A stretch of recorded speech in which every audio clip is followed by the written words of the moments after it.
Hello everyone, welcome to EduEthics, and now we are going to continue class 9th history chapter 1 the French Revolution। इससे पहले हमने हमने chapter का first topic करा था जिसमें हमने देखा था कि फ्रेंच की सोसाइटी किस तरीके से स्ट्रक्चर्ड थी ड्यूरिंग लेट 18th सेंचुरी। तो लेट 18th सेंचुरी में फ्रांस किस तरीके का था, राइट, फ्रांस की सोसाइटी कैसी थी, वो सब हमने डिस्कस किया था। हमने देखा था कि फ्रांस की सोसाइटी 3 एस्टेट्स में डिवाइडेड थी on the basis of privileged and non privileged class, right. First estate में आते हैं क्लर्जी, सेकंड में आते थे नोबिलिटी, थर्ड में जो भी peasants, small peasants, right, landless labour या फिर बिग बिजनेसमैन, ये सब आते थे थर्ड एस्टेट में, ठीक है। और हमने देखा था कि फर्स्ट एस्टेट और सेकंड एस्टेट के लोगों को टैक्सेस पे नहीं करने पड़ते थे, ऊपर से वो फ्यूडल प्रिविलेजेस भी इंजॉय करते थे और वो प्रिविलेज्ड होते थे बाय बर्थ। एंड हमने देखा था कि थर्ड एस्टेट के लोगों के ऊपर सारा बर्डन होता था टैक्स पे करने का। इवन थर्ड एस्टेट के लोग पुअर होते थे, गरीब होते थे, फिर भी पूरा जो बर्डन होता था टैक्स पे करने का वो थर्ड एस्टेट के लोगों पर होता था, ठीक है। थर्ड एस्टेट के लोग नॉन प्रिविलेज्ड क्लास में आते थे, ओके। और 90% ऑफ द पॉपुलेशन कंस्टिट्यूट करते थे, राइट। तो ये सब हमने अपने फर्स्ट लेक्चर में देखा था। हमने देखा था कि लुइस 16 1774 में किंग बने और उनकी मैरिज हो गई थी ऑस्ट्रिया के प्रिंसेस मैरी एंटोनी से। और जब वो राजा बने सो ही फाउंड एम्प्टी ट्रेजरी, उनको एम्प्टी ट्रेजरी दिखी, राइट। एम्प्टी ट्रेजरी के रीजंस क्या थे वो हमने पढ़ा था। हमने देखा था कि फ्रांस ने 13 अमेरिकन कॉलोनीज को हेल्प किया था to gain independence from the common enemy at that time and that was Britain, right. और क्या था, और क्या रीजंस थे, क्योंकि उन्होंने 13 अमेरिकन कॉलोनीज़ को हेल्प करी थी तो इसलिए वॉर्स वगैरह में फ्रांस की बहुत ज़्यादा डेब्ट था, फ्रांस पे बहुत ज़्यादा कर्जा था, 2 बिलियन लिवरेज का कर्जा था फ्रांस में, राइट। अब एक ही ऑप्शन बचता है इसमें गवर्नमेंट के पास और वो क्या ऑप्शन था, टू इंक्रीज टैक्सेस। तो इसलिए क्या करा, इसलिए गवर्नमेंट ने टैक्सेस इंक्रीज कर दिए। और जैसा कि हम जानते हैं कि टैक्सेस अगर इंक्रीज होंगे तो टैक्सेस पे किसको करने पड़ेंगे, ऑफकोर्स थर्ड एस्टेट के लोगों को, राइट। थर्ड एस्टेट के लोगों पर ही सारा टैक्स पे करने का बर्डन था, राइट। फिर हमने देखा था कि एक टैक्स होता है जिसे हम कहते हैं तिथे, राइट, जो कि चर्च इम्पोज करती थी, जो चर्च में लोग होते थे वो इम्पोज करते थे थर्ड एस्टेट के लोगों पर, राइट। जिसमें 1/10 of the agriculture produce third estate के लोगों को चर्च को देना पड़ता था, राइट। और एक डायरेक्ट टैक्स हुआ करता था जिसे हम कहते थे टाइल, ठीक है। सो आई होप ये सब आपको अच्छे से समझ आ गया होगा जो हमने अपने फर्स्ट लेक्चर में डिस्कस किया था, राइट। हमने काफ़ी अच्छी तरीके से रिवाइज कर लिया है। अब हम अपना दूसरा टॉपिक कंटिन्यू करेंगे, that is the struggle to survive.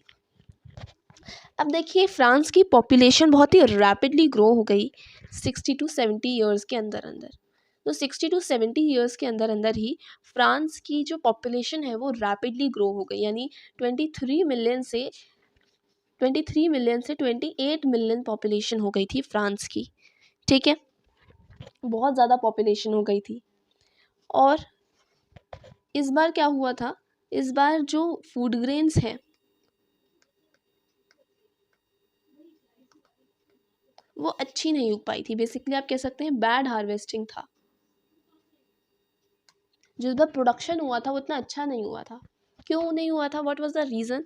Reason ये था कि इस बार वेदर ख़राब था, मौसम ख़राब था और ओले पड़ गए थे, राइट। ओले पड़ गए थे तो इस वजह से क्या हुआ, इस वजह से प्रोडक्शन अच्छा नहीं हो पाया, बैड हार्वेस्ट रहा, राइट। और जैसा कि हम जानते हैं पॉपुलेशन उस टाइम पर बहुत ज़्यादा इंक्रीज़ हो गई थी फ्रांस की। पॉपुलेशन इंक्रीज़ हो गई थी तो ऑफकोर्स क्या बढ़ेगा, डिमांड बढ़ गया था। पॉपुलेशन ज़्यादा हो गई थी, डिमांड बढ़ गई थी फूड ग्रेन्स की, लेकिन फूड ग्रेन्स की तो कमी हो गई थी, राइट। फूड ग्रेन्स की कमी क्यों हो गई थी, क्योंकि बैड हार्वेस्ट था, इतना अच्छा प्रोडक्शन नहीं हो पाया था ग्रेन्स का, ठीक है। तो डिमांड बढ़ गई थी और डिमांड बढ़ गई थी और प्रोडक्शन कम था, तो इस वजह से क्या हुआ, प्राइजेस इंक्रीज हो गए थे, ठीक है। प्राइजेस इंक्रीज हो गए थे, ओके। इसको आप और अच्छे से समझते हैं आगे बढ़ने से पहले एक फ्लो चार्ट से मैं आपको इसको एक्सप्लेन करना चाहती हूँ। देखिए क्या हुआ था,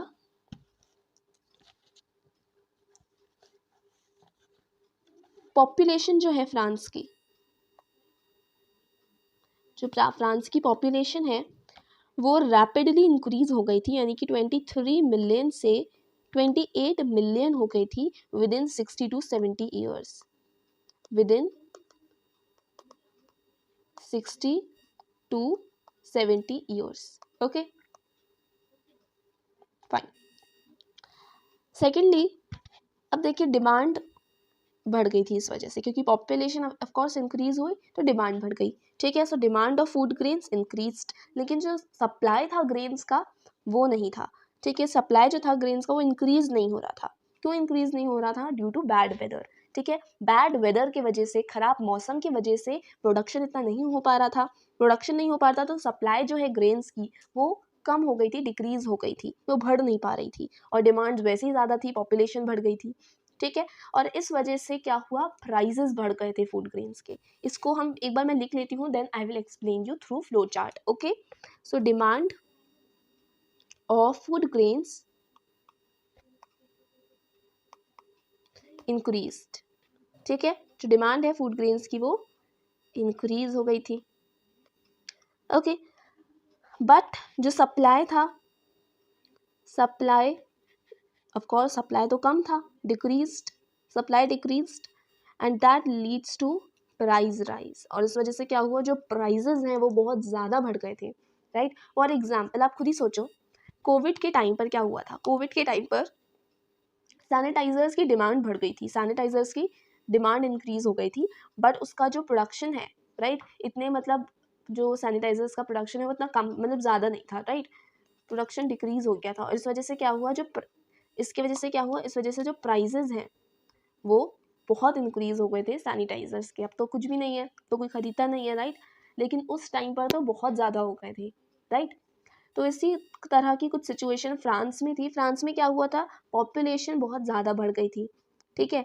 और इतना मतलब एक कह सकते हैं कि बुरी किस्मत रही फ्रांस की कि पॉपुलेशन बढ़ गई, लेकिन ड्यू टू बैड वेदर, ख़राब मौसम के वजह से फ्रांस में क्या हुआ, ग्रेन्स का सप्लाई डिक्रीज हो गया, बढ़ नहीं पा रहा था, ठीक है। जो ग्रेन्स का सप्लाई था, क्योंकि प्रोडक्शन अच्छा नहीं हुआ था, बैड हार्वेस्ट हो गया था, right, and that leads to price rise, ठीक है। शॉर्टेज हो गया था ना ग्रेन्स का, तो उसकी वजह से क्या हुआ, जो प्राइजेज हैं वो इंक्रीज हो गए थे। अब आप सोचो, गरीब कैसे खरीदेगा, कैसे अफोर्ड करेगा टू बाय ब्रेड, ठीक है। कैसे ब्रेड को खरीद पाएगा? अमीर इंसान, जो रिच लोग हैं वो तो ईजीली बाय कर सकते हैं, अफोर्ड कर सकते हैं, राइट। मिडिल क्लास भी अफोर्ड कर सकते हैं, बट कोई जो आप कह सकते हैं गरीब इंसान है, जो पुअर लोग हैं, वो नहीं कर सकते अफोर्ड, राइट। तो उसी तरीके का कुछ सिचुएशन जो है वो फ्रांस में था। ओके, तो देखिए क्या हुआ। अब यहाँ पे हम फ्लो चार्ट बनाते हैं। So due to bad weather,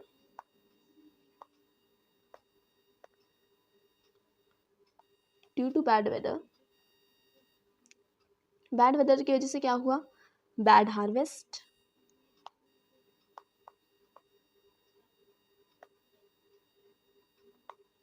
right, bad harvest की वजह से शॉर्टेज ऑफ ग्रेन्स,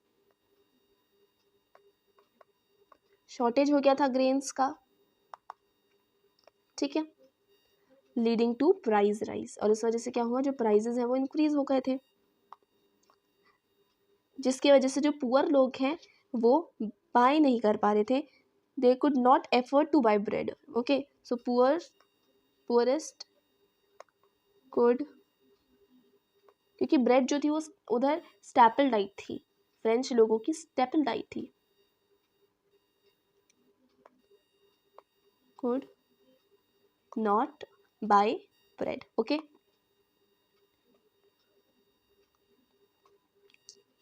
इस वजह से क्या हुआ, लोगों की बॉडीज वीक हो गई थी, ऑफकोर्स कमज़ोर हो गए थे लोग, ठीक है। So I can write here week bodies.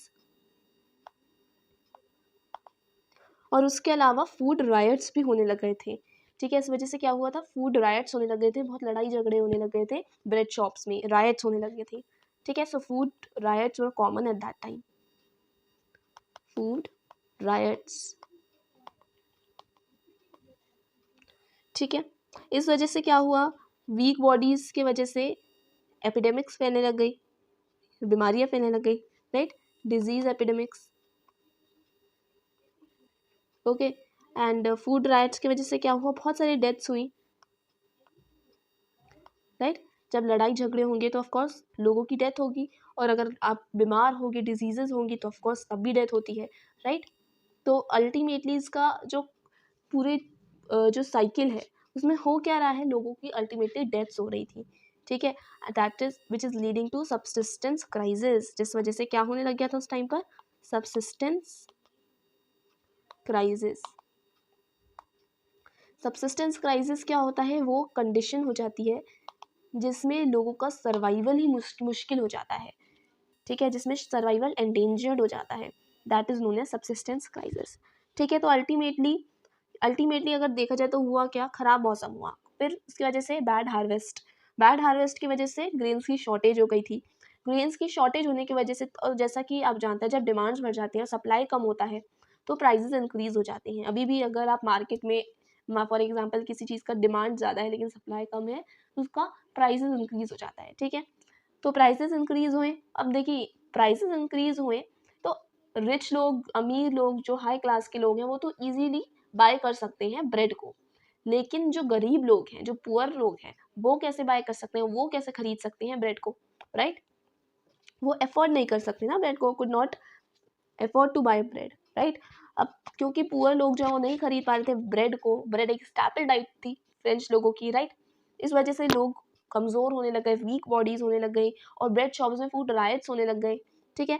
अब वीक बॉडीज़ होने लग गई, कमज़ोर होने लग गए तो बहुत जल्दी लोग बीमारियाँ वो लोग को लगने लगी, राइट। बहुत ज़्यादा डिजीजेस फैलने लग गई, राइट। और फूड राइट्स होने लग गए तो डेथ्स होने लग गई, और डिजीजेस होंगी तभी डेथ्स होगा, राइट। तो एक सब्सिस्टेंस क्राइसिस की सिचुएशन उस टाइम पे फ्रांस में हमें देखने को मिलती है, ठीक है। सब्सिस्टेंस क्राइसिस यानी कि वो कंडीशन जिसमें आपका सर्वाइवल एंडेंजर्ड हो जाता है, मुश्किल में पड़ जाता है, ठीक है, दैट इज सब्सिस्टेंस क्राइसिस। तो अल्टीमेटली इस पूरे साइकिल में डेथ्स होने लग गई थी लोगों की, ठीक है।